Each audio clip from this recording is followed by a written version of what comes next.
Армысыздар, бұл жаңағы YouTube жобасы мен Сымбат Ғалымбекұлы. Семейде кішкентай Айшаның із-түзсіз жоғалғанына 9 жылдан асты. 2016 жылы түн ішінде 34 жастағы әйел күйеуімен жанжалдасып, 1,5 жасар қызын Ертіс өзеніне ағызып жібергенін айтыпты.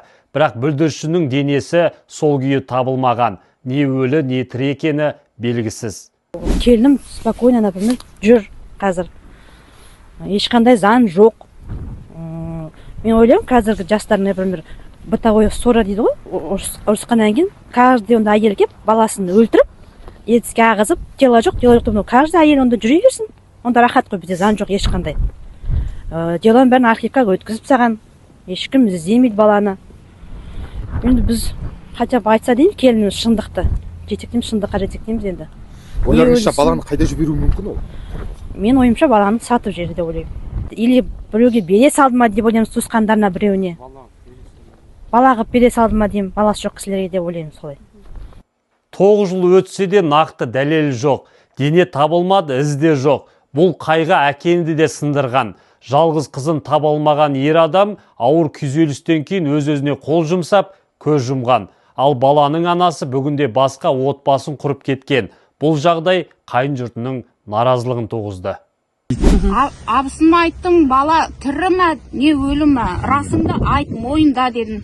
Қандай не болса да енді әркім өз жазасын алу керек қой деп сөйтіп айттым. Атамның алдында да, туыстардың алдында да кешіріміңді сұрап мойында дедім. Ол бала жоқ қой деп сұрақ белгісімен қалдырып бәрі. Жауаптың бәрін сұрақ белгісімен қалдырып тұр.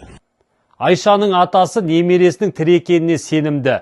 Сондықтан бір отбасының үміті сөнген жоқ. Олар іздеу жұмыстарын жалғастырып, келінін жауапқа тартуды талап етеді. Үйіңде бір тауығың жоғалып кетсе іздейсің ғой енді. Міне баланы 9 жыл болды, әлі таба алмай отырмыз. Келін шындығын айтпайды қайда екенін баланы. Содан бері 9 жыл уақыт өтті, балам бұл дүниеден өтіп кетті. Баланың аруағы түске кіріп, мына жақта балам жоқ дейді. Баланы ан жақтан іздеңдер, бұл жақта балам жоқ дейді. Енді соның баланың аруағы разы болсын деп, немереге қайта 9 жылдан кейін ісін қайтан қозғап отырмыз.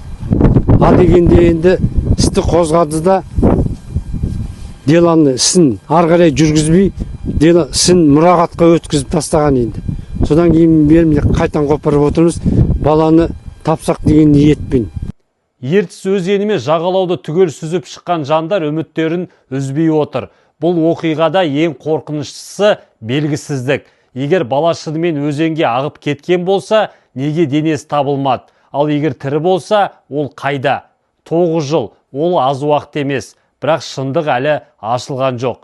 Мұндай істерде ең маңыздысы уақытында әрекет ету. Өкінішке қарай бұл жерде уақыт жоғалған. Айшаның тағдыры әлі де жұмбақ.